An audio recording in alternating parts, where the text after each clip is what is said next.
Você já se perguntou se existe vida após a morte? E se existe, qual é a jornada que a alma faz após se desprender do corpo? Nesse vídeo nós vamos estar sanando essa e outras dúvidas à luz da Bíblia Sagrada e da vasta sabedoria judaica. Seja bem-vindo ao canal Sabedoria de Israel. Primeiramente, devemos ter em mente que existem duas teses que são difundidas dentro do meio teológico, chamado aniquilacionistas, que acreditam que após a morte do corpo, a alma é aniquilada.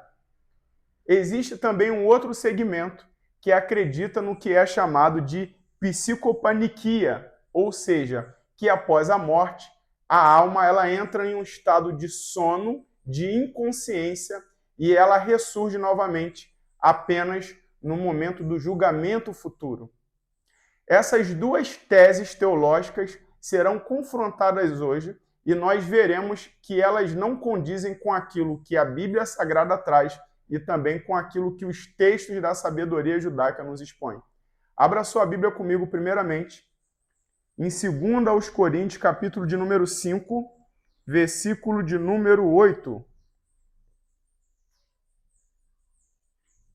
Diz o seguinte: mas temos confiança e desejamos, antes, deixar este corpo para habitar com o Senhor. Logo vemos através desse texto que quando nós morremos, a nossa alma se desprende desse corpo e ela vai habitar em regiões celestiais. Ao contrário do que muitas pessoas acreditam, ela não é aniquilada, nem entra em um estado de repouso ou de sonolência profunda. Outro texto também que vai nos ajudar a esclarecer essa dúvida se encontra em Filipenses 1:23, que diz o seguinte: mas de ambos os lados estou em aperto, tendo desejo de partir e estar com o Messias, porque isto é ainda muito melhor. Nesse texto, o apóstolo Paulo, que também era um rabino estudioso da cultura e da tradição judaica, assim também como das Escrituras, relata o seu desejo de estar partindo para que a sua alma pudesse estar vivendo na companhia do Messias. Logo, claramente, através desses textos, nós vemos confrontados a tese de que a alma é aniquilada ou que a alma entra numa sonolência profunda até que ela possa entrar dentro do estado de julgamento. Bom, aí nós nos perguntamos, o que acontece então quando a pessoa morre? Primeiramente, algo muito importante, e aí nós vamos se utilizar também da experiência da ciência, experiência médica de pessoas que tiveram aí uma condição de quase morte ou numa condição que a sua alma praticamente saiu do corpo e retornou, inclusive em mesas cirúrgicas. Acredito que boa parte de vocês já ouviu, seja na televisão, no vídeo, ou até mesmo de alguém, de que se vivenciou, né, ou teve uma sensação de enxergar uma luz no fim do túnel quando teve uma experiência de quase morte. A sabedoria judaica, principalmente a literatura cabalística, vai dizer que o que faz com que a alma venha se desprender do corpo é justamente essa luz. E essa luz é a Shekhinah, ou a presença de Deus, que vai se manifestar como uma luz para que essa alma seja atraída a verdadeiramente se desprender do corpo.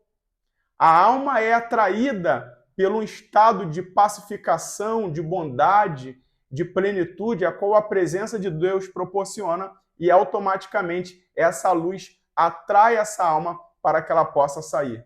Outro fato muito importante também é que a literatura cabalística vai nos dizer que no momento da morte, a pessoa ela tem a sua face dentro de um estado plasmando o cenário que ela observou quando está se transicionando para fora do corpo. Por isso é comum nós vermos algumas pessoas numa situação onde o seu corpo parece em um estado de descanso, ou seja, elas conseguiram visualizar algo bom, enquanto outras pessoas, quando morrem, elas trazem um semblante muito carregado, como se tivessem visto algo ruim. E o que seria essa passagem, essa luz que elas conseguem enxergar? Segundo a sabedoria judaica, toda alma, quando ela se desprende, a passagem entre o mundo físico e o espiritual é chamado de caverna de Macpela, que é justamente aonde estão enterrados os patriarcas, inclusive Adão e Eva. Essa caverna de Macpela é uma passagem entre o mundo físico e o espiritual. Ela é uma caverna. E a alma, ao passar por essa caverna, ela vê uma luz no fim do túnel, que é justamente a presença de Deus, como falamos outrora, que atrai essa alma para que ela possa fazer essa passagem. Se você quiser conferir na sua Bíblia, em Gênesis, capítulo de número 23, versículo de número 19, nós teremos a descrição aonde Abraão ele compra esse campo com essa caverna e enterra Sara. Diz o seguinte a Bíblia Sagrada: e depois sepultou Abraão a Sara, sua mulher, na cova do campo de Macpela, em frente de Manre, que é Hebrom, na terra de Canaã. Segundo a sabedoria judaica, essa mesma caverna, que inclusive encontra-se até os dias de hoje em Israel, que é o túmulo dos patriarcas Abraão, Isaque e Jacó, suas respectivas esposas, e também Adão e Eva, estão lá para serem visitados. É um portal dimensional entre o mundo físico e o espiritual, e todas as almas passam obrigatoriamente por ali. Outra coisa também que devemos atentar em relação a essa transição é que o Zohar, a maior literatura cabalística que existe, diz que as nossas almas necessitam de vestes e que essas vestes são as boas ações que nós fazemos e que essas vestes vão nos habilitar para acessar as regiões celestiais elevadas. O Zohar, fazendo um comentário do livro do Êxodo, ou Zohar Shemot, conforme a sua descrição em hebraico, vai dizer que a alma possui 4 níveis de veste.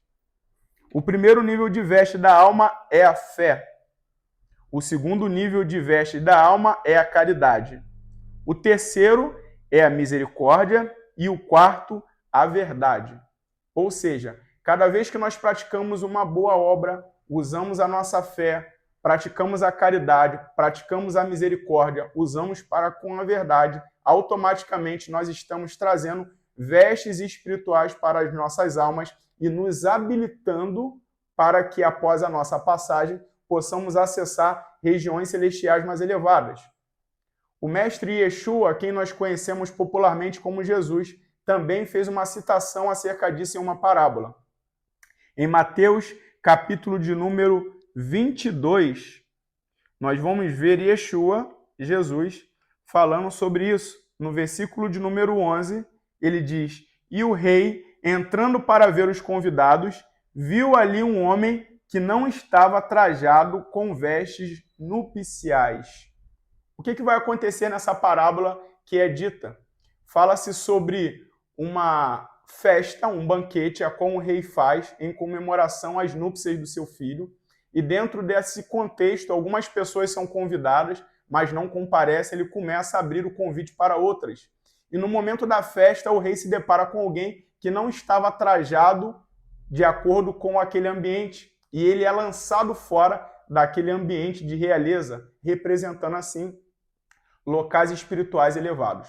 Logo, nós vemos através dessa citação uma descrição clara daquilo que a literatura judaica também nos diz, que devemos nos vestir dessas boas obras durante a nossa vida, para que as nossas almas possam receber essas vestes espirituais e automaticamente serem habilitadas a acessar lugares altos. A sabedoria judaica também nos diz que quando nós morremos, 3 anjos vêm e comparecem para nos ajudar dentro dessa transição. Esses anjos ficam incumbidos da seguinte missão. O primeiro anjo, ele anota todas as nossas ações durante a nossa vida. O segundo anjo, ele anota a qualidade daquilo que nós fazemos, seja bom ou seja ruim. E o terceiro anjo, ele nos acompanha dentro da nossa trajetória. Interessante que nós vemos que na Bíblia Sagrada também existe uma citação em relação à descrição daquilo que esses anjos vêm anotar ou vêm olhar nesses livros que são justamente o livro da nossa vida. Em Apocalipse, capítulo de número 20, versículo de número 12, nós vamos ler a seguinte descrição. E vi mortos, grandes e pequenos, que estavam diante do trono. E abriram-se os livros, e abriu-se outro livro, que é o da vida, e os mortos foram julgados pelas coisas que estavam escritas nos livros, segundo as suas obras. Ou seja, esses anjos que vêm acompanhar a alma, eles fazem uma leitura daquilo que o homem fez durante a sua vida. E é interessante que nós vemos também algumas pessoas que passaram por essa experiência de quase morte, seja numa mesa cirúrgica, seja em algum ambiente que passaram muito mal, e elas dizem que chegaram também a vivenciar uma experiência onde viram suas vidas passando como um filme diante delas. E a sabedoria judaica ela corrobora com essas experiências, dizendo que no momento que a alma está se desprendendo do corpo, esses anjos eles fazem a leitura de toda a sua vida e das suas obras ruins e boas, ou seja, como se um filme de fato passasse diante delas. Outra coisa que também corrobora, biblicamente falando, com o fato das almas estarem dentro de uma condição, numa região espiritual, se encontra em Apocalipse, capítulo de número 6, versículo de número 9.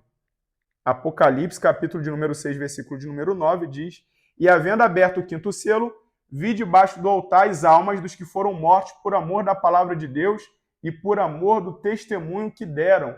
Ou seja, a Bíblia diz que as almas se encontram em um local espiritual, numa atmosfera espiritual, mais uma vez indo contra a tese daqueles que acreditam que a alma é aniquilada ou que a alma entra num estado de sonolência até o momento do julgamento.